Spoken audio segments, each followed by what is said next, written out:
It's like basically a mobile audio interface, right? Yeah. Okay, that's sick. There's like another one too, but it's like $600, but it's like the big one. Is this one 200 or 300? Oh, this one's like 250, Okay. 230. Yeah. I think I looked at getting one of those like when I first started recording drums. Like, Dude, I was it's considering nice, one of bro. those. 4 outlets. It's not that bad. Especially if you're going mobile, like Alex says. Going. Alex Holland, he is funny. When you guys texted me that this morning, well, I woke up at 1, but when I woke up and saw that text, I instantly thought of Alex. Like, whenever I hear anybody saying we're going mobile, I always think of Alex. Well, when they asked it, they were like, "Dude, do you have like a place for us?" And I'm just like, "Dude, we don't have a spot. We just do it mobile and shit." So that's where we came with the concept. We're like, "Bro, we're gonna go mobile and We're going mobile." It's like a mobile podcast." But okay, we're gonna start now. All right, it's the introduction to you. All right, so we got Robert Carpenter, right? Yep. A content creator who's quickly making a name for himself with interviews featuring like Gary Vee, Machine Gun Kelly. Robert's captivating style and insightful conversation are propelling him towards content creation stardom. Stay tuned as he takes the digital world by storm, one interview at a time. All right, so that's pretty much Robert. Yeah, who the fuck are you? So I'm Robert. Nice to meet you guys. Yeah. Pedro and Harrison. Yeah. Pedro and Harrison. Nice to meet you guys. Thank you for having me on the podcast. So, where to start? Where does it start? Yeah, like All what right. made you get into social media? Man, that's a great question. It all started in high school. I remember, so in high school, I was never like super popular as like normal person, you know, Right. most of us are. And I remember like the popular kids would have more followers than everybody else on Instagram. And I'd be like, hold up. How can I just get more followers, like real followers? I don't bot anything. How could I get more followers than them if I wanted to? And so I created like my first social media, like really like jump into social media was when I made like a drum page. It's called Drums Every Day, where I basically used to post drumming content on there literally every day, hence the name Drums Every Day. And I would basically ask drummers, I'd reach out to them on Instagram. I'd be like, yo, like, you want me to repost your clip on my Instagram page? And they'd be like, yeah, of course. And basically the goal with that, it got up to 3,000 followers at the time. And I thought that was so cool being like a sophomore year of high school. I was like, I have 3,000 followers on this page. Granted, my personal only had like 600. But anyway, that was interesting because what I was trying to do with that page was start charging people to post them on that page. Similar to like meme pages. That was a big thing back in the day. Yeah. This was like maybe 2018, 2019-ish, like that general era. And there's actually this person I stumbled across on YouTube. His name is Hayden Bowles. And he's actually from Minnesota. And he did a lot of e-commerce. He did a lot of drop shipping. He like sold courses and stuff. Kind of like the whole Alex Becker, Scott Hilsey, some other, those are some other names in e-com. And so basically this Hayden Bowles guy, he was like, yo, like, I used to make these IG pages and I used to make money off of them. So I was like, bet I'm going to do that too. So it's kind of just, I wanted to make money and I also wanted influence. You could say. That's what like initially started everything back in high school. And I also made a YouTube channel that was about like drumming. Like I literally make drum covers. I'd play along to different songs and I'd post these videos. They did absolutely atrocious. Like they were horrible. They were the worst of the worst, but it got my foot in the game, at least on YouTube. But what approach did you use? Like, when you started like social media, what did you aim for? Like, how did you start interviewing people? That was literally about a year ago. I started a little more than a year ago. I was at VCon, so I was at Gary Vee's conference. Yeah. And with the interview specifically, I was bored. I'm like, I did all the activations.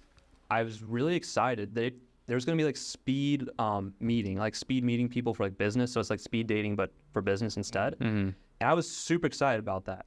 And there was none of that. Right. And that's what I was most looking forward to, going to VCon. And so I was bored, and I was basically sitting around. I'm like, you know what I should do? I should do some interviews. Like I was just bored. I'd done interviews once, and I don't want people to ever see those. Like the interviews I did, like, so I did interviews 2 years before I shot my first interview at VCon. Okay. And they were like on the beach. I was interviewing girls, and I was like shy. I was like awkward and stuff. That was a rough video. But, and I thought about it. I'm like, you know what? Let's just run it. Let's just do it. So I just interviewed a couple random people. I posted those all on my TikTok. They did horrible. They bombed, as you'd expect when you first start a new concept. And I was like, okay, cool. I really believe in this concept. I'm going to try some other things. So I went to summer. Actually, the next person I interviewed was Bennett. Yeah, So- you're telling me. So after like your first time of doing interviews, the second person you interviewed is Bennett. Yeah. That's crazy. Like, Yeah, It was right off the rip because the only videos I was really making before I was doing interviews was like the challenge style videos. So what I was trying to do was I drank lemonade. I drank lemonade for 200 days straight until I met Bennett, and like I'm like super appreciative of him being willing to be like, yo, like let's like do this video together, because I was like posting about it for 200 days. So that was cool. Basically told me to pop out to, I believe it was Douglas Park in Chicago. So I popped out to Douglas Park because they were doing a cleanup before Summer Smash, the Lyrical Lemonade Hip Hop Festival. And I popped out there, and basically we drank the lemonade, we chit-chatted, and it seemed like Cole was genuinely interested in me. Like some random dude. Cole actually grew up about 20 minutes away from me because he grew up in Plano, Illinois. And I believe it's Plano. I could be wrong. But anyway, I grew up in Sycamore, and like we talked about like the area. And like Cole used to go to the local speedway in Sycamore, and like we talked about that, and that was really cool. But anyway, eventually I just figured, yo, I should interview Cole. It's just random. It was a random, like, it was a feeling in the moment, because he was like the second person I'd really well, he wasn't the second person, but outside of VCon, he was like the second person or group that I've ever interviewed. And so I just went for it, and I just asked him 2 questions. I asked him, how much is one good girl worth? And I asked him how he pulls super thick baddies. You asked Gary Vee how to post. No, I didn't ask Garrett. I asked Cole Bennett. Oh shit! Okay. Yeah. So when I met Cole, I asked him those 2 questions. It was right off the rip. Yeah. I didn't have any of this planned. Now I have stuff planned. Like, I'm actually trying to create a list right now. Whenever I meet influential people, I would go to list of what I asked them. Like I'm trying to like integrate it in my head. Because this year at Summer Smash, I met Mike Malak, and I wasn't prepared to interview him. I just wasn't. So I just asked him, how do you pull super thick baddies? And he just gave me, his response was all right. But did you post it or not? I didn't see that. I haven't posted yet, dude. I have a massive backlog. It's bad. Okay. It's like really bad because I'm trying out like brand new video concepts. And like I have footage from Summer Smash. I have footage from Heatwave, which is an EDM festival out here in Chicago. Shit. I have footage from Lollapalooza, which that's what I'm posting right now. And I have footage from VCon, and then I have footage from LA too, and then some other things. So it's just kind of all over the place right now. I'm focusing on like just trying to post videos that are over a minute, because that's where the money is. Right. I heard that. That's It's where like, all of the money it's is. like 1,000 views. If 1,000 people watch for like a minute, it's what, like $1? It's $1. Yeah. Wait, so that- what? TikTok? TikTok. Yeah, TikTok. So you get 1,000 views, you get $1. Well, Yeah. if they watch for a minute long, like they have. Oh to actually- shit! So when do you get monetized though? So it was invite only, and I think it's still invite only, except a lot of people I know are in that program now. But basically, for me, I'm trying to figure out, how do I post videos that consistently are bangers on TikTok that are over a minute long? To go live. That's my number one goal right now, because like, if anything, I'd rather have videos blow up on there, get the bread, and be like financially like more secure, versus just trying to like pop off on like Instagram, which that helps a lot. But like, for me, I'd always choose money over like getting followers every single day of the week. So yeah, I'm just trying to post videos that are over a minute long, because that's where the money is. So when like you first got invited on TikTok, right? You're monetized right on TikTok. How was that? Like, how many videos did you post? Like what? How was that process? So I was one of the first people to get monetized on TikTok back in the day. I didn't even have that many followers. I had like 150K. I've barely grown on TikTok just because I will say that it is harder to get followers. I'm not saying it's impossible at all. I've just been not posting super banging clips. I just haven't. And that's on me. I feel like people always say that I'm shadow banned, or I'm this or I'm that, and they blame it on an external thing. And it's like, that low key pisses me off, because it's like, it's you. Like, if you make good content, it will take off. If you make bad content, it will not take off. That's the game. Obviously, with places like YouTube, it matters with like the thumbnail, like the titling and everything, and tags. Like, that matters too. But at the end of the day, you gotta have a good product. Just like in business, you have a good product, people will buy. Here, the product is your video, or the product is your podcast, or the product is your TikTok, whatever it is. But yeah, I got monetized on TikTok back in like 2019-ish, because that's what it was 2020. I got monetized on TikTok. I remember I was driving back home from filming my first interview ever on a beach with girls, and I was super awkward. I hope no one ever sees that. But I was literally driving on the way home, and they said I could get monetized. I was like, bet, I'll do that. So that was 2020. Okay. And that first program was trash. It's called the Creator Fund, and the RPM, like, you're making nothing. You're making nothing. So like, for 1 million views, you'd only get paid like $20. What the fuck? Exactly. and I was pulling really good views back then, like mainly back then. Right. And then I was talking to this one interviewer. His name is Brady Your Tutor on TikTok. He does a lot of educational based videos, but he does interviews too. He like combines the two together. It's really cool. And he mentioned to me, he's like, hey, like I think I'm getting paid for my longer videos. He mentioned this to me in either March or April of this year. I remember I was at NIU and he texted me that. I'm like, are you sure? Like, are you sure, dude? Because this guy literally has spreadsheets and like he literally analyzes everything. He's super analytical. Dude went to school to be an engineer. Super smart dude. Right. Yeah. And I'm like, I'm gonna take a look into this because whatever he like thinks is like important, like it's worth taking a look. And so I looked into it. I watched a YouTube video. Only one person posted a YouTube video about how much money he made from TikTok posting videos that were over a minute. And he was like, guys, like somebody, he told the audience, the viewers, he was like, hey, somebody literally paid 20 grand for my page once they found out that I got into this monetization program. Like, no joke. I don't know what his page was. He wouldn't tell like the viewers. I mean, it is what it is. It's like, I don't know the guy personally, so it's whatever.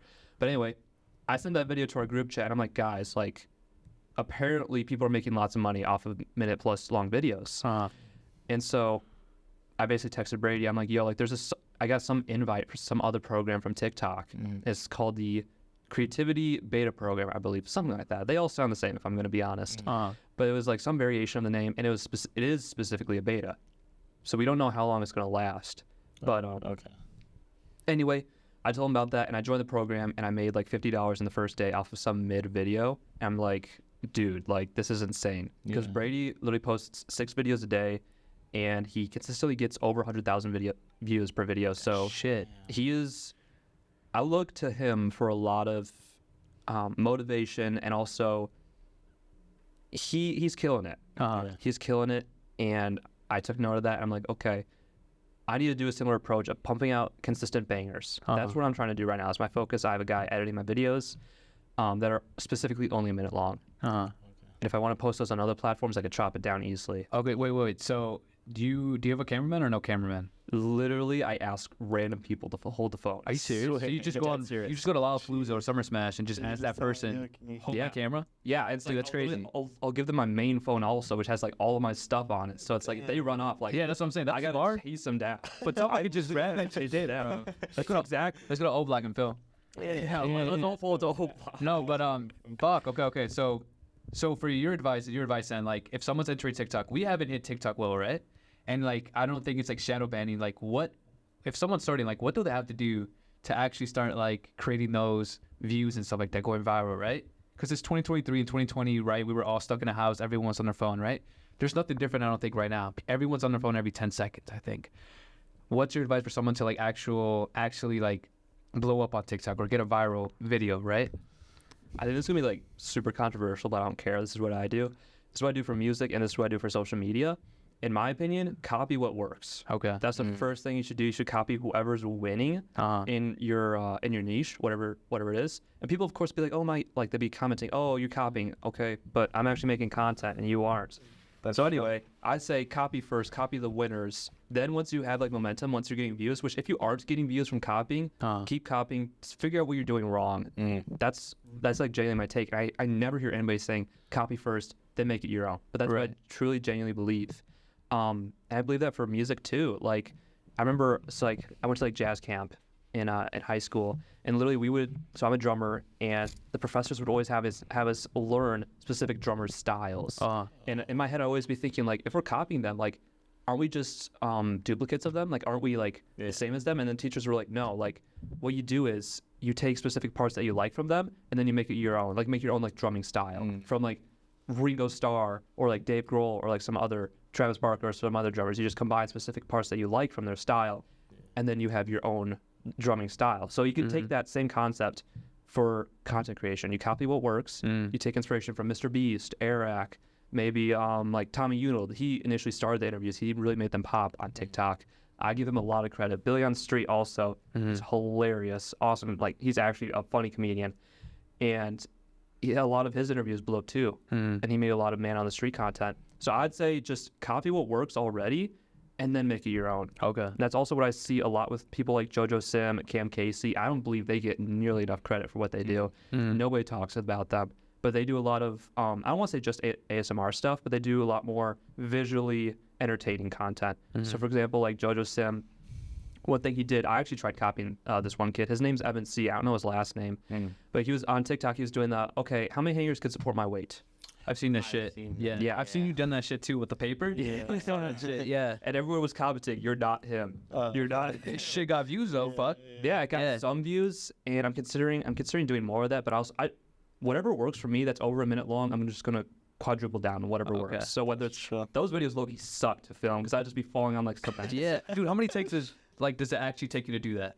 Bro, low-key, like sometimes like the paper wouldn't even break, and it'd just be like bent or something. I just have to grab like new paper, and I'd just be like. Basically, I'd be trying to get the best clips of me falling. Listen, okay. That's what's entertaining. Yeah, That's what the people like. That's what people are watching for. When they hear a massive thud, they're like, "Oh, haha!" Like that's funny. So how long does it actually take though, like to film the whole thing, the whole process? About 20 minutes. Really? Yeah, it's just like, but like my hands will get like bloodied up, or like they'll just get like, I mean they're fine right now, but like they'll get like beat up, and it's just annoying. And like my mom, like she heard like me fall down, she thought somebody was trying to break into the house. So she, are you okay? Yeah, like what? Well, she actually like locked the front door, and she's like, okay, we're safe now. That's funny. No, that's smart though. We never really tried shit like that. We just I guess what we try to do is just like be our own thing, which might be why it's like a little hard for us to like really pop off on TikTok. Yeah. So, but like we always try to come up with ideas and new questions. Like, yeah, we do interviews, but we try to come up with questions that like are different, I guess. So like before like I ask you this question, so like when we go approach someone, nothing scripted. We always go off the rip. Like if we're rehearsing something, like film that person. All right, fuck it. Film 3, 2, 1, go. We film that shit. But we try to get the best clip. Like our most viral one was when I was like, you ever tried a primo? Yeah.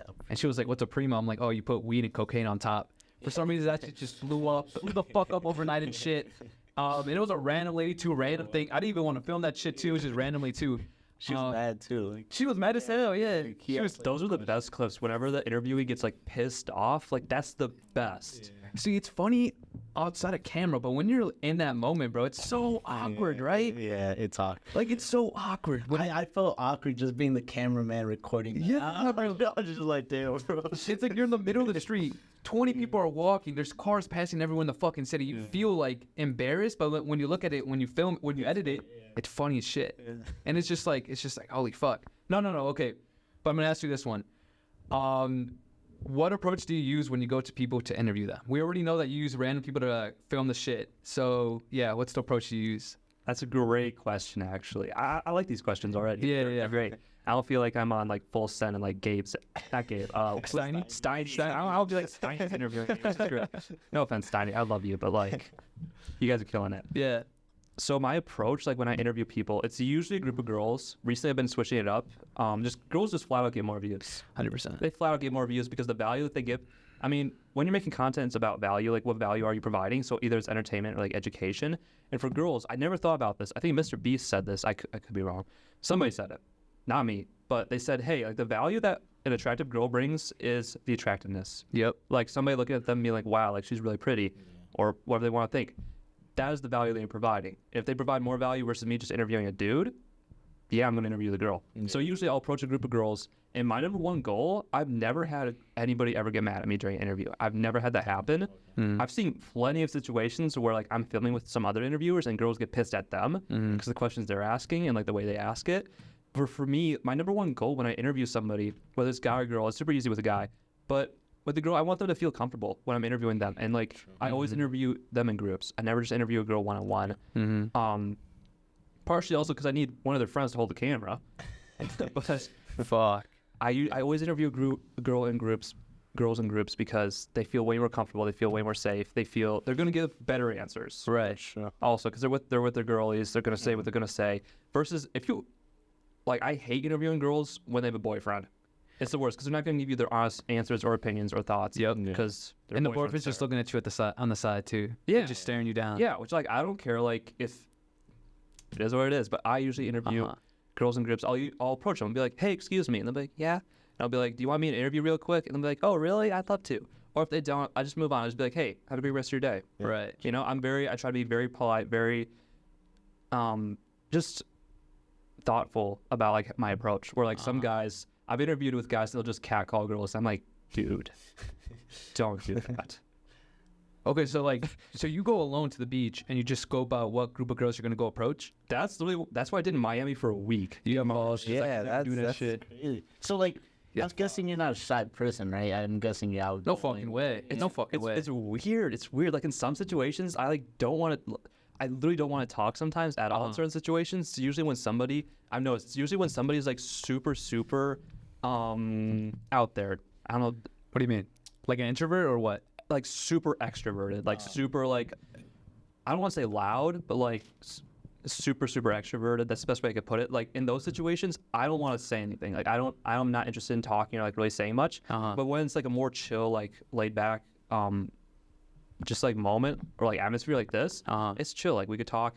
But yeah, no, like approaching girls, like I used to be like super nervous, which is like part of the reason I started doing interviews. I used to be nervous approaching girls, where now it's like I literally don't care. I literally don't care. Yeah. Okay. So yeah, I mean, I literally went to Miami for a week. I just interviewed girls on the beach. They did like those videos specifically do well on Facebook and my Snapchat show. Okay. So like specifically on Snapchat and Facebook, those kind of videos do well. And it's really interesting to see different platforms, different types of videos will perform well. Like usually like funnier videos will perform way better on TikTok and like Instagram versus like Facebook and my Snapchat show. So it's really interesting For to see Facebook, I feel like motivational shit blows up more. Because like the shit we post on Facebook, it gets like 10K, 8K, 7K randomly. And then multiple shares and shit. But then on Instagram, it can hit or miss. Shit, I just saw that right now. That's a cool Polaroid. But I appreciate it. Yeah, it's dope as fuck. But like, yeah, on TikTok, bro, we just can't hit. We just can't hit. Our like most one is like 4K. We try to do that same approach too. Like we try to get random girls too as well, and just go to different approach, different questions. I guess we haven't gotten like an initial reaction. Like we got a good reaction. The first two girls, the crazy ones. I don't know if you saw that one. She was just. I don't think I did. She just said. She just said. What she said? She's like suck dick and be a prostitute. Like straight up. Off the rip. the question? I just said, what's your advice for someone entering college? Or like, what's your advice or something? And she just said, suck hella dick and be a prostitute. What was your response to that? Nothing. We would take hours from him. These girls were just random as fuck. And then she was like, yeah, suck some dick. And I was like, fuck. Like, what do you say to that? Like, Jesus. I was like, damn. And then like, Rambo said, that's the youth. Or when he said, yeah, Rambo's like, your role models and shit. Bro's fuck. But it didn't hit. I posted it on TikTok too. It didn't hit. So, I don't know, bro. That's what I'm saying. Like the different approach and shit. Like we try different things and shit. That's why we ask those questions. Like, because we see you have a lot of success, but you also started like 5 years ago, right? Yeah, you're 22. I started in like 2019, late 2019. Late 2019. Yeah, you got what 3 years? What are you 4? It doesn't feel like it's been that long. That's crazy to me. But like, have you guys posted the Kyle Forgard video? Which one? Oh, the one I know you guys met Kyle Forgard. One of you guys did. When he came in April. Yeah. I think that could like take off because anything with like celebrities like does well. Like I interviewed. You mentioned earlier. I interviewed Machine Gun Kelly. That was knockoff Machine Gun Kelly. Saw that, bro. Yeah, that took off. Livvy Dunne and her. You interviewed Livvy Dunne? I interviewed her sister, Jules. Jules is cool. Bro, whoa, what? Does she look just like Livvy Dunne or no? No, she looks different. Like Jules looks different, but I met Jules in Miami and I interviewed her. She's super cool, and like we swapped phone numbers. We're cool. Oh shit! Like Livvy and Jules like both liked the Machine Gun Kelly video. Well, I don't think Jules did, but I know Livvy did before I even met Jules. I'm like, wow, that's crazy. Like Livvy Dunne just liked my video. Yeah, that's super random. And that was the Machine Gun Kelly video. Holy fuck! Yeah. All right, next. I'm so sorry. You're good. Like this question actually aligns to it. Okay. It's pretty much like, have you ever actually raised up a girl after an interview? Like, of course. Like right after an interview, you're just like, yo, come back to my hotel, you know? I've never said that, but like, if I was like, all right, it's just like, yo, like. Have you hooked up with any of them? No, I haven't. Like for me, that's actually like a really good question. Because for me, most of the girls, I have a type.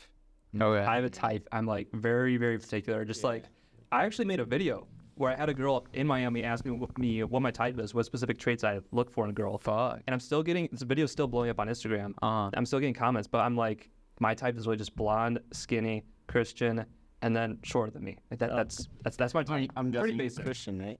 Yeah. Okay. Yeah. Okay. We're atheists. I'm Catholic. I'm Catholic. He's Christian. Yeah, it doesn't matter. We don't give a fuck. Yeah. That's dope. But all right. Second question is so I'm guessing you know who Adam 22. Oh, who Adam? Yeah. Okay. So what do you think of the Adam 22 and Lena the Plug situation? You know how he Good left. question. You know about it. Yeah, I know. Okay, so what do you think about I think it's horrible.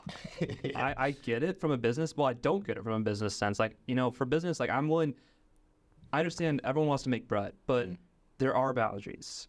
And I haven't really thought about this until recently, because I know Jack Doherty and Island Boys have been doing a lot of stuff too, similar to like That's what Adam 22's been. I'm not gonna say similar, but like similar in the same sense of how controversial it is, like what they're doing to make bread. I know Jack Doherty, Island Boys, his whole crew, they're OnlyFans girls. They're all killing it. They're making so much money. Yeah. But it's also like that's just too much. Same thing with the whole Adam 22 situation. Like I get it. It's all marketing. And like even like I feel like Nell weren't they promoting it a bit? I know Lena was in one of the Lena was a videos. sign. Yeah.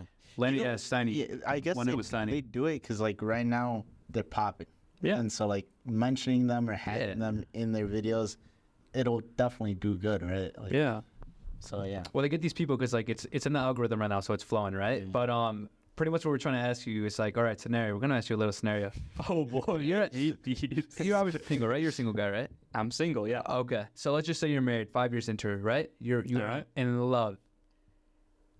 Jason Love, right? That's his name, Jason Love. Yeah. Jason Love approaches you. Is that the black guy? Yeah, that's the black guy with the 10-inch long. So now I'm just trying to be a little descriptive. He said that publicly, but either way, he approaches you and just says, "I'm gonna smash your girl," right? Obviously, he's gonna give you a bag too. I'm gonna give you 2 M's.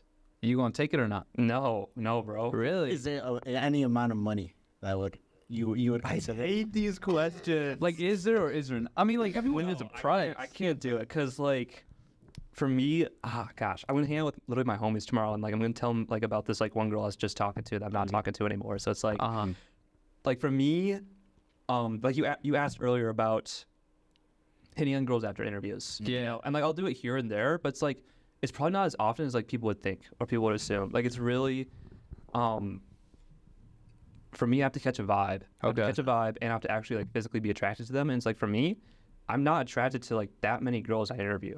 Like I'm just really not. Like I'm going for the girls that I think would get views. Like obviously, Yeah. you know, It's like this guy. This guy has a Tough standard. that's good. That's yeah. that's awesome because we're meandering a bit, but I feel like so many guys our age don't have any standards. Yeah. That's true. Yeah. I have like some friends that like It'd be I'm 4 like, a.m. damn. It'd be 4 a.m. I look over my boys. Yeah. I mean, there's nothing to say, but I'm just like, all right, bro. Like, Yeah. You. yeah. Yeah, but it's like I think it's good to have high standards if you yourself try and make yourself as the best you possibly can. Yeah. If you have high standards, but Yeah. you don't try like making yourself like look better or like make your personality better or get funnier or something, Yeah. then no, lower your standards. But if you have high standards and you really genuinely try your hardest, like at the game, like life, the game of life, and like also just trying to like be attractive to like women and stuff, absolutely have high standards. Like take pride in yourself. Like also like the odds. This is crazy. This is like something Gary would say, but the odds of like us right here existing is crazy. Oh, hell yeah. Yeah. I just took an ancestry test and I found out one of my relatives is like on the Mayflower, like my 12th like great grandmother, Like Christopher Columbus or what? so like she was on the Mayflower and she had like a mom and a dad. And mom and dad passed away. She was the only person left that like technically like could eventually like have me. Does that make sense? Kind of, yeah. Yeah. But it's like crazy. Like if she didn't survive like the winter like from like the what's it called the Mayflower like yeah. like popping on over the USA. If she didn't survive, like I probably wouldn't be here. I don't know. Maybe not. That's Maybe. crazy. But the odds of us like even being here and like taking pride in the fact of like, okay, like you only get one shot at life, like might as well like go for a girl that is up to your standards. And like the whole, I've also been thinking, man, like I don't have time to waste on random girls. I mean, you guys might feel the same way. I don't know. Yeah, 100%, bro. 100%. Okay. Yeah. And it's just like I'm not gonna waste time on girls I don't care about.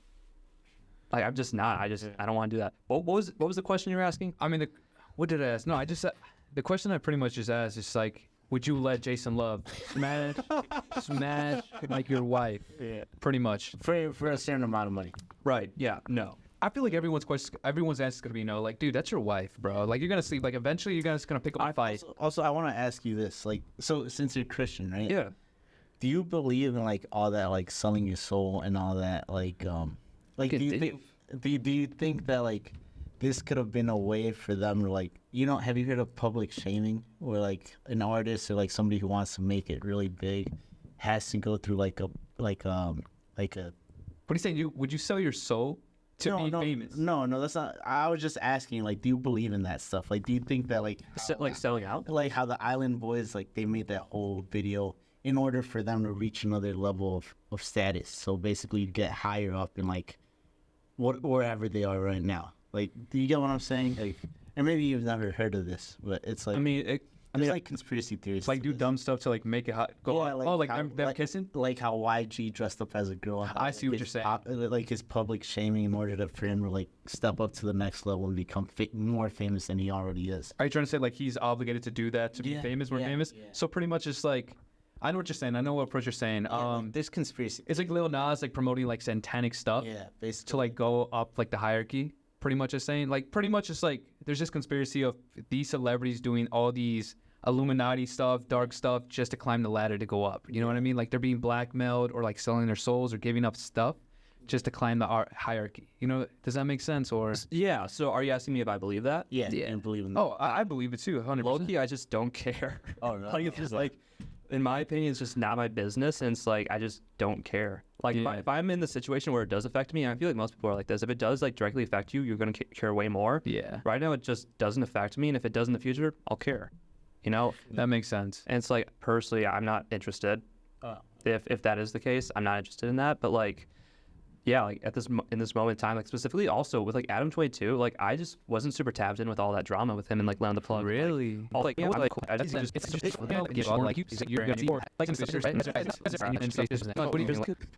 anyway.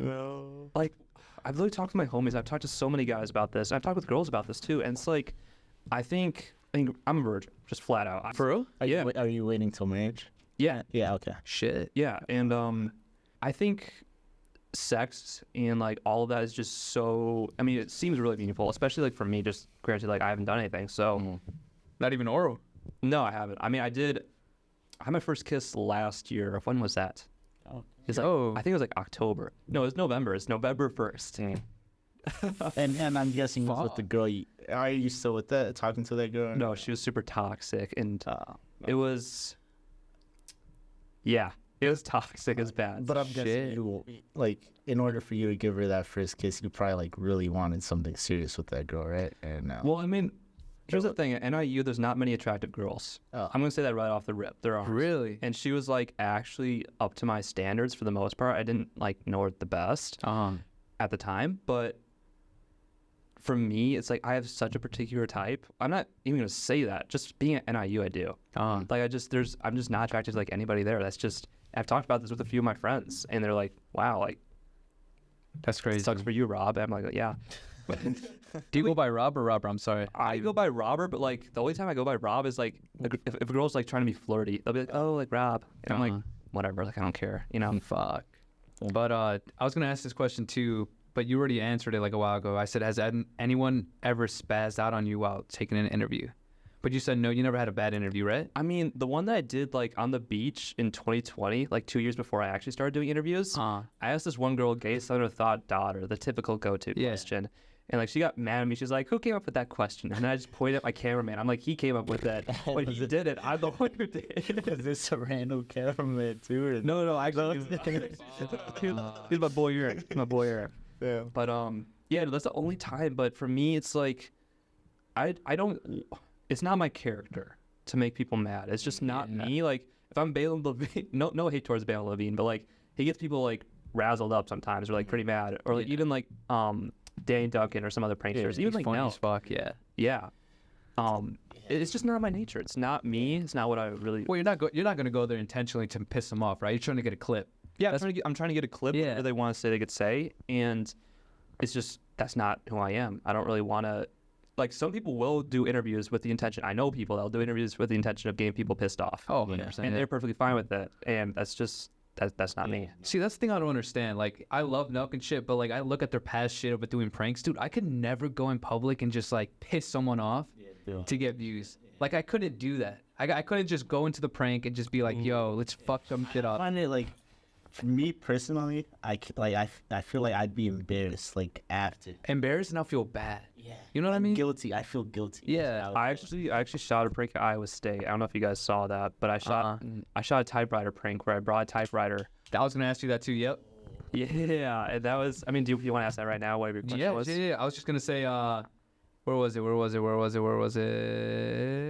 Did I write this? Yeah, I said, how did you have the courage to do the typewriter prank in the middle of class? That's literally what I wrote down. Yeah. Bro, low key. So the night before, I got drunk for the first time, and I wasn't planning to. Fuck. So that was like, that was an experience. And so I was, I woke up the next day. I had zero motivation to film anything, but Chris Stocks film. You guys know Chris Stocks? Oh yeah, right? we had him on. Yeah. Yeah, he's an absolute killer in TikTok. Yeah. Absolute killer. And so he goes to Iowa State, and both of us were playing. I'd never met him before. I just randomly hit him on DMs because my boy Eric, he's like, yo, like there's this Chris Stocks guy. He does interviews too at Iowa State. You should link up. And I'm like, bet. So I hit up Chris Stocks, and he filmed me. We met up for the first time, and he filmed me. And I took this like 40-pound typewriter, like no joke. It was 40 pounds. I bought it on Facebook Marketplace right before I drove over to Ames, Iowa. And it was like 40 pounds. I carried this like probably like multiple blocks, which by the way, like I'm not like, I go to the gym, but like it was heavy, guys. It was heavy. And it's like very obtuse and just oddly shaped. So I take this typewriter into the lecture, and basically I was in a Nelk phase. I'll just say that. I was binging Nelk virtually every night, just watching them for like 4 or 5 hours a night. It was like all their old videos. And I was like, I could do this. I was like, you guys know the talk where you guys do know the talk where you're with the boys and you're like, you know, we should start a podcast. Oh yeah. Yeah, you guys exactly know that. Yeah. And so I was like, I could do this. Like, this is the next step. And so I took this typewriter into the lecture hall. I started typing away, you know, and people were laughing. People thought it was funny. And my voice cracked like a million times. I kept stuttering during the prank. Like, the edited video you'll find on my Instagram or like if I post on YouTube or elsewhere, that's edited a lot for a reason. Just because I was stuttering so much, I was super awkward. Which is, that's how it's going to normally be when you first do a prank. Or like even like my first interview was super awkward. My first few interviews. Like, I look at my interviews like a year ago, and I cringe. Even, like, several months ago, like, when I was in Miami, I cringe at my Miami videos. Because I'm like, man, like, who is that? Like, Wait, are you an only child or no? No, I have 2 older sisters. So, like, I only asked because, like, you brought up, like, the awkward thing. Like, growing up, do you think, like, you were socially awkward or had any, like, problems, like, socializing with other people just growing up, or? I think it's really odd just because, so I was homeschooled in 4th and 5th grade. Then went to middle school. Okay. Only knowing like a select few people, which like, I mean, granted, you know your friend group when you go on to middle school from elementary school. Yeah. For me, I didn't exactly have a friend group. I kind of did from Boy Scouts. I knew like 5 or 6 people and I was cool with them. And that used to be my main friend group for a long, long time. And I didn't know that many people. And in middle school, for me, it was kind of rough. Like, I just didn't make many friends. Right. And people didn't like me. And it is what it is. And I don't know. It's in height. I don't know. I feel like that's pretty normal. But also, I just wanted. It's gonna sound kind of sad. I just kind of wanted friends, and that's just like that's how I was in middle school. I just didn't really have like many. That makes sense. But so like we always talk about this too, like outside of camera. But we try to get person on the podcast who like we fuck around, but we get serious shit sometimes too. Sometimes. So like with being liked, I feel like that's a very common thing everyone wants to do. Be liked, be perceived a certain way, right? So like that's why on social media everyone has to take the best fucking angle to look good, have the best fucking reel to look educated as fuck, right? Yeah. Not here, right? We're gonna put everything fucking out. Love it. Either way, how do you handle that shit? Like how do you handle with like being Criticism. like criticism, being interviewed and then be like, oh, does this person think I'm a fucking weirdo? Like how do you take that shit? I just don't care anymore. I just really don't. I have that same approach for music, which I think way too many artists overthink before they put a song out. Like, oh, what people like this, what people don't like it. Bro, put the song out. It doesn't matter. Right. If it flops, it flops. No one's going to... Literally, Russ, you guys know who Russ is, right? Yeah. He's based out of Atlanta. And literally, Russ, if you're a musician, take notes on Russ. Like, for real. I'm not even like a singer or like an actual like artist. I'm a drummer. And Russ drops a ton of knowledge. Just like, yo, like, if you drop a single and like no one messes with it, cool.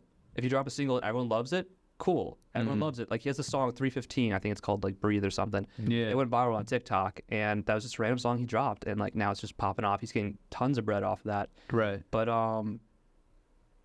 something, you talked about people being liked. Yeah, so, like, it's pretty much like on social media, like, since you always say like you're kind of, I'm trying to find my words here.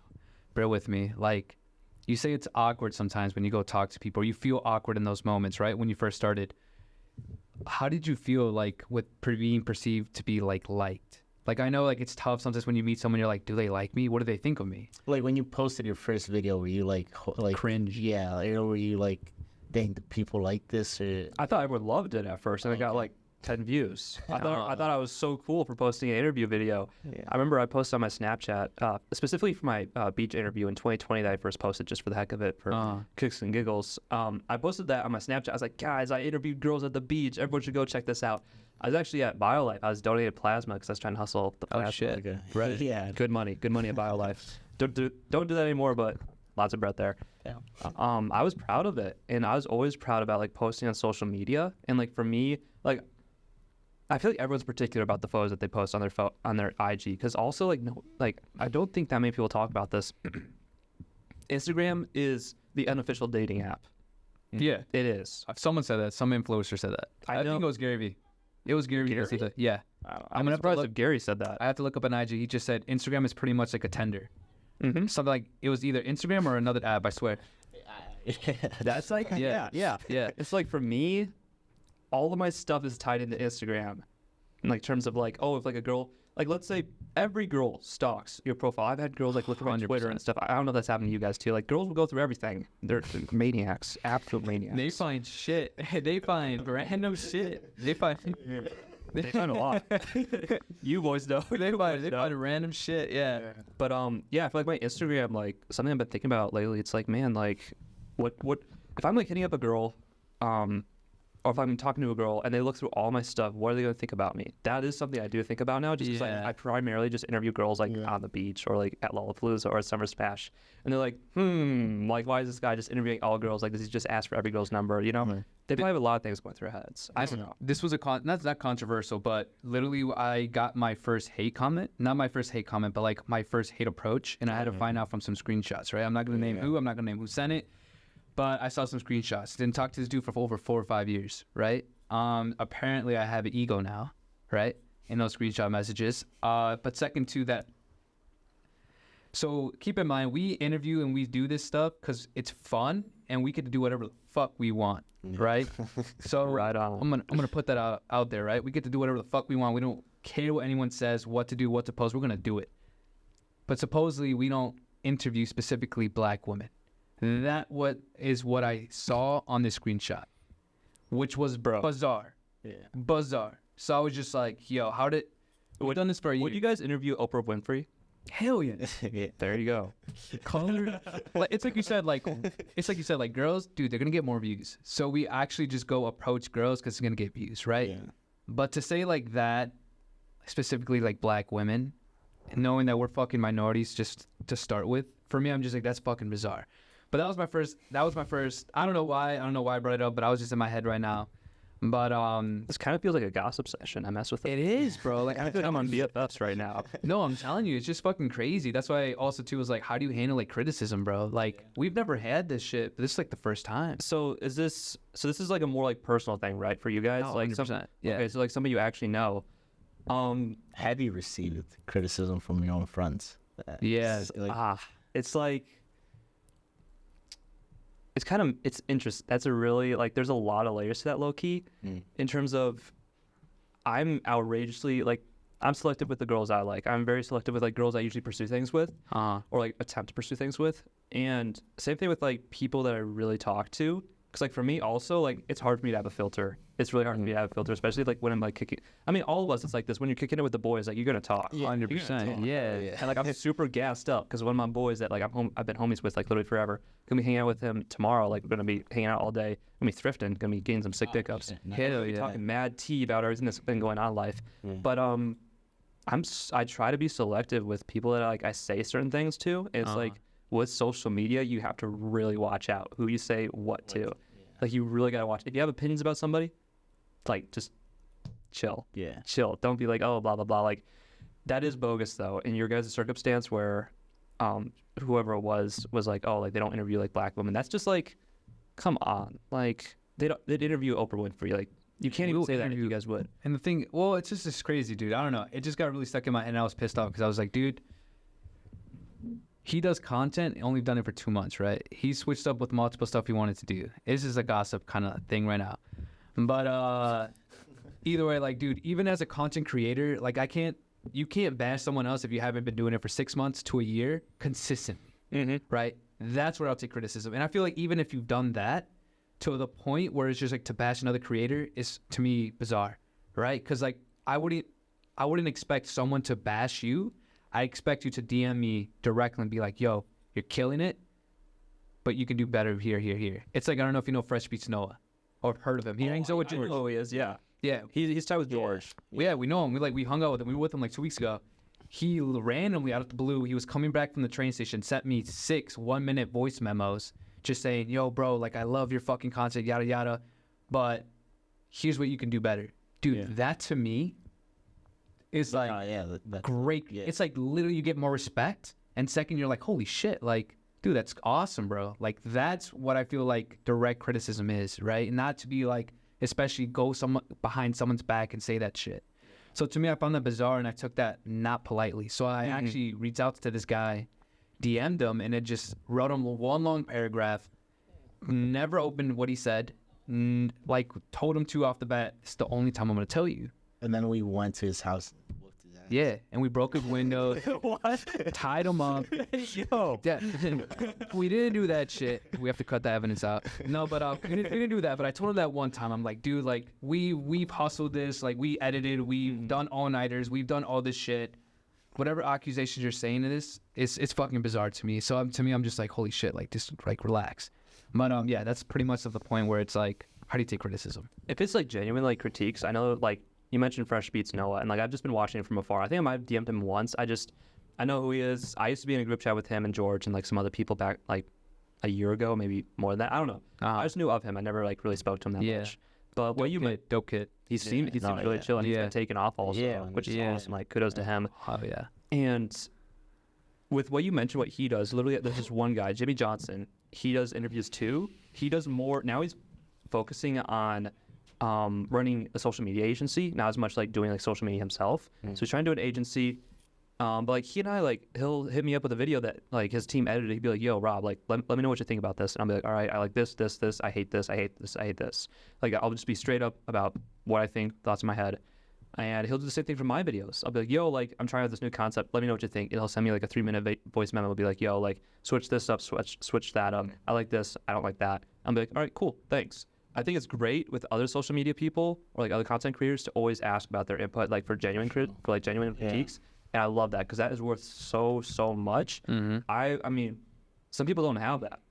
Like some people in social media literally live in the middle of nowhere and they aren't connected. True. It took me a while to like really get connected and have like different people I could reach out to or hit up, or like even like for some of my trips, I'll just hit up like random people in different cities. Like I was in Miami and there's this other guy that does interviews in Miami. I linked up with him. I DM'd him a few times on Instagram and I was like, yo, like what's up? And he's really chill.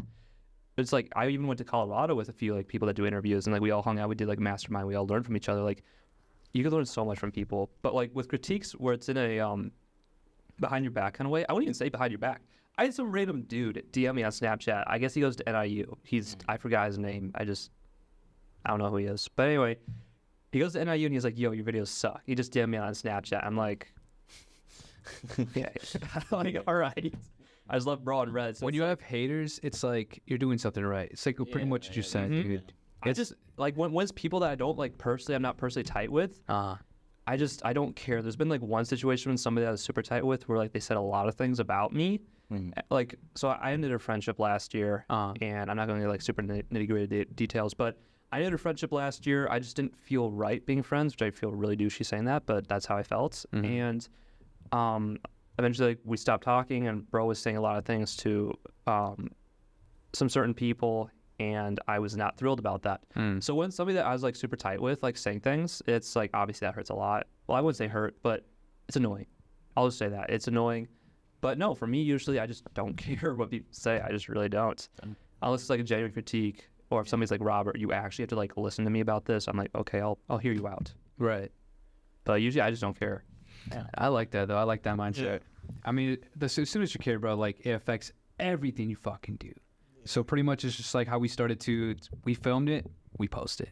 There you go. At the beginning, like we film it, we post it, regardless if it's bad or not. Now it's a little bit different. So like if we do have something that's not really good or kind of fucked up, we're just like, we're not gonna post that. We keep it to ourselves and do that. Like yesterday we, I'm not gonna say it, but yesterday we filmed some shit, which we can't post. Yeah. But that's what I'm saying. But the thing is, we're like trying these different concepts to the point where like we're not gonna post them, but to see how trial and error. Yeah, I think like in social media, same thing with music. Like, man, music people, like, they gotta get their act together. And I'm just like, I'm generalizing a lot when I say that, but so many musicians like overthink about putting stuff out. And like, this could go for so many different kinds of people. Like, if you're a writer, like, put that book out. Like, put whatever you're working on, your creative like piece, whatever it is, put whatever that is out. Like, go submit your art to an art gallery. Try and get placements on a song. If you produce a song, try and do something.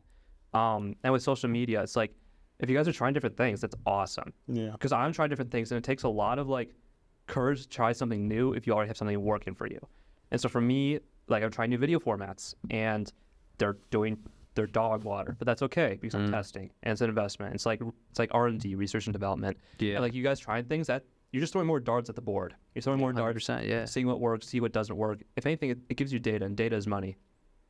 Yeah, it's just trial and error. That's what we pretty much try to do. Like, we write down some concept and just film it. I'm telling you, none of the stuff we do is planned, bro. Everything is off the rip. This is the first time we actually wrote some shit to like have some questions for you, right? To try different stuff like you said. But everything's just off the rip. Like, if we would have done this podcast, I'd ask some generic questions, and off of that, I would jump off of that. Like, I'll just navigate, pivot myself to like what to ask you next. Same thing when we do like this random street interview shit. Yeah. So, and also too, like, you never get embarrassed doing this, but you answered it too. Like, you did at the start, but now you know you're comfortable now, right? Yeah, I mean, I'm trying to think of a situation where I got embarrassed recently. That was just hella random when I did. I mean, dude, in your situation, I'd get fucking embarrassed quick. You're alone. Yeah. That's fault. I don't usually have somebody to like hold a camera. Hard, bro. It's just kind of like, man, like, I'm just not gonna let somebody stop me. So it's like, I'll just go. Went to a group of girls too. Well, the nice thing about interviewing a group of girls, if they run away with your phone, I could chase them down. If I hand my phone off to a guy to film, I might not be able to chase them down, but a girl I could chase down. Yeah. So that's like the one. I'm not gonna say nice thing because it would suck if I had to chase somebody down for my phone, but I gotta figure that out. You still have balls, bro. I couldn't do that shit. Just give my phone to someone random, be like, yo, right there. No, but it works out for you. Fuck it. Hell yeah. So far it has, but during Lollapalooza, near the end of it, I'm like, should I just be done for the day and stop giving people my phone? Because I was really thinking about that a lot. I'm like, that's just really, the odds are not worth it with like everything, like bank accounts and like everything basically on my phone. It's just not worth it. Like, someone hold on to that. But So, no, yeah, fuck. I was going to change the topic a little bit too. How'd you get that interview with Gary Vee? I was at VCon this year. Yeah. So I was at VCon. I recommend both you guys go. If you're into entrepreneurship, business, literally music, art, NFTs, crypto, anything, basically anything, go. And so I went last year too. And this year I interviewed Gary because I waited in line. We got 2 minutes on the clock to just talk to Gary, get autographs, take photos, whatever. So I took Polaroid photos. I had someone take Polaroid photos of me with Gary while I was interviewing Gary. Sick. I gave 1 or 2 to him. I don't remember. Then I kept a few. But anyway, I took Polaroids. Whenever I interview somebody of influence, I always try and take Polaroids and give that to them. Okay. Because I want to give them something. Because they're giving me their time, and they have such a massive level of influence that is like way bigger than compared to mine. So I always try and give something. So I just do a photo. That's just kind of my default. It's different. Sick, bro. It's just nice. But yeah, somebody was taking Polaroid photos. Somebody was filming us, and I just went right off the rip with Gary. I started interviewing him, and Gary he loved it. He was all over it. He even posted me on his socials, and like he followed me, which that was the day before my birthday where he followed me back, and I was like, wow. Yeah.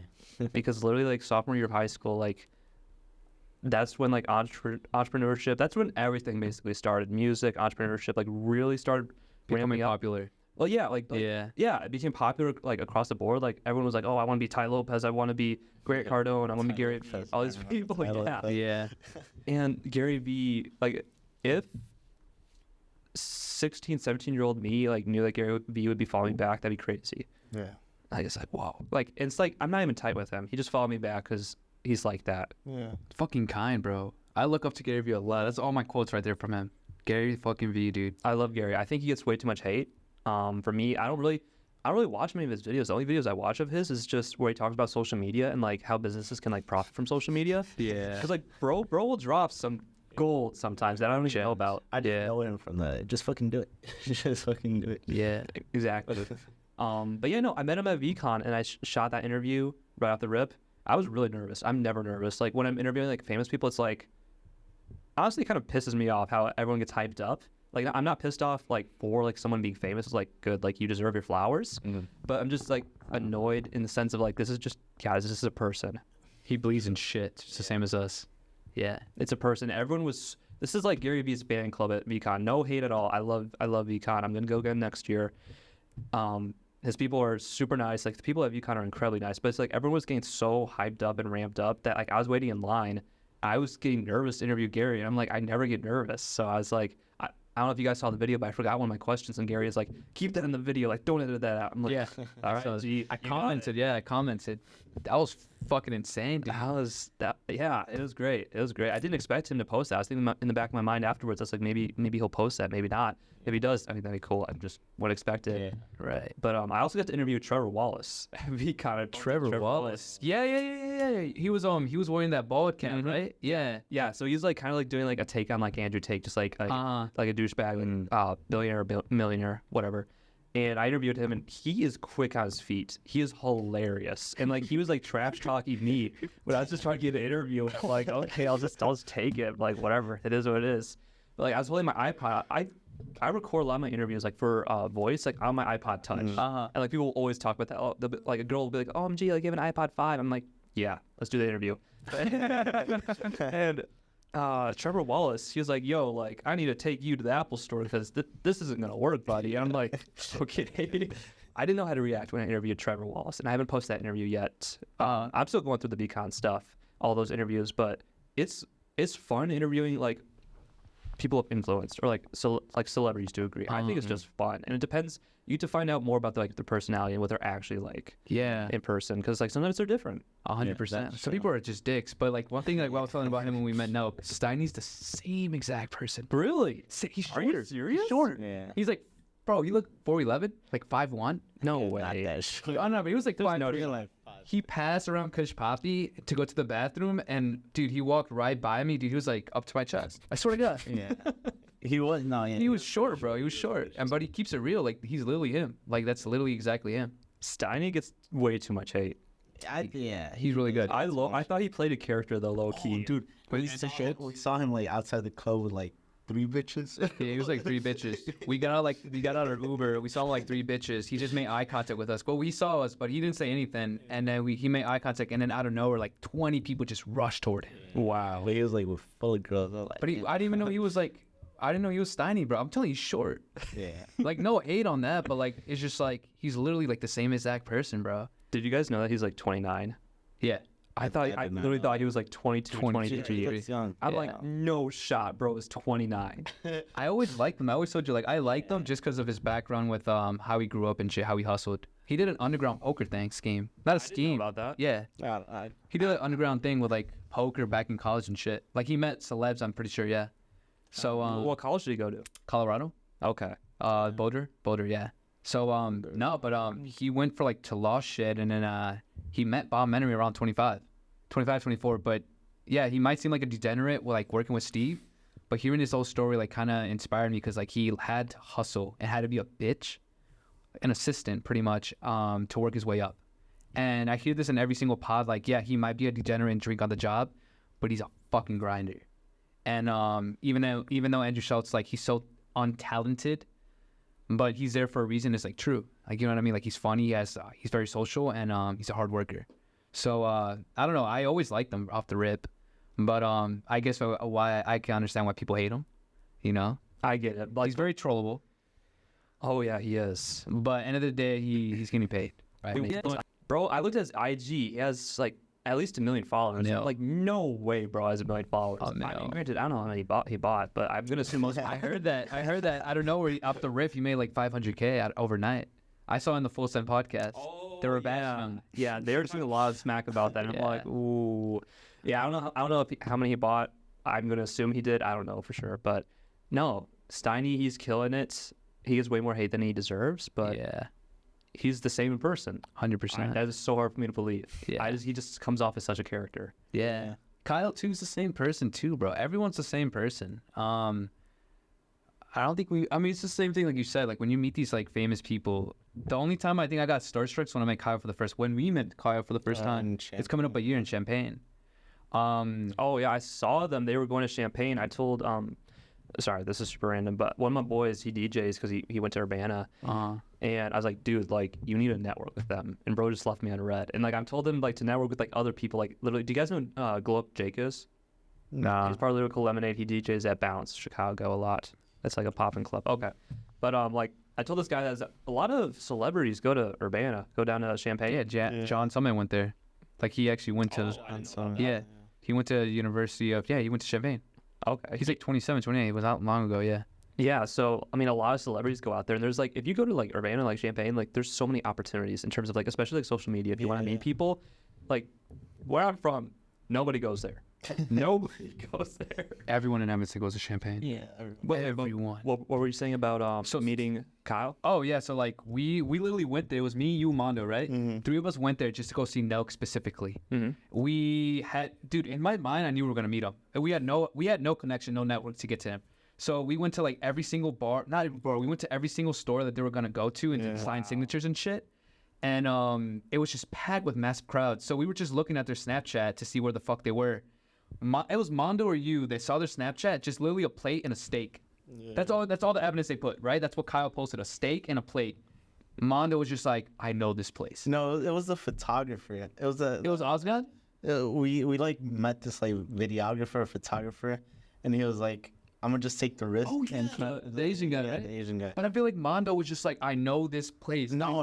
It was like, so the guy, he was like, oh, it's the place is this, but I'm gonna just go, cause he was like, yo, message me and let me know if they come to the bar, and if not, I'll message you guys, cause he was gonna go check at that restaurant, and so that's when we were like, you know what, let's just go to that restaurant, cause that might be it, and we searched it up on Google how the food looks like. But I feel like one of you were Mondo. Yeah, I looked it up, and then I was like, dude, that's definitely it, cause like the food that he posted on Snapchat looked just like it. Right. And so we were just like, let's just fucking go. Like, what do we have to lose?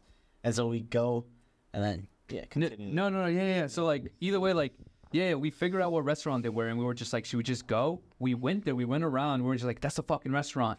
We saw 2 Cadillacs just parked up. Yeah. We're like, dude, ask me down. Yeah. No one was there. There was no crowd. There was nothing. So we're like, is it them? Should we go inside? And that Asian guy that we met, that guy, he was just like, you know what? I'm gonna go in. He went in there. He came back out like 5 minutes later. And he was just like, bro, there's like 6 securities there. Just like, you can't get near them. So we're like, fuck. So I'm like, what should we do? Should we wait for them? We waited like 10 more minutes. And I have the video still. It's like in a movie. You just saw Gabe come out first. And I'm just like, I'm waiting for Steve. 2 big securities came out and like 2 videographers came out. All you see is Kyle just come out badass and shit. I'm like, damn, this motherfucker. Like, I look up to Kyle a lot. Comes out badass and shit.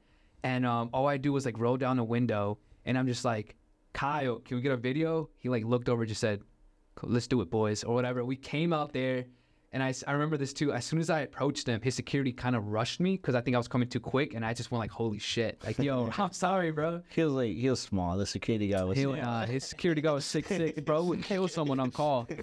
Either way, I got starstruck. I met him there. He's pretty tall. He's pretty tall. Yeah. I just saw him, and he was just saying eye contact. He was like, oh, what's up, boys? And then we just asked for a photo. I dropped the bag. Not got an interview. George hit me up too. He's like, bro, did you get the interview? Because we posted a photo with him. Hella people.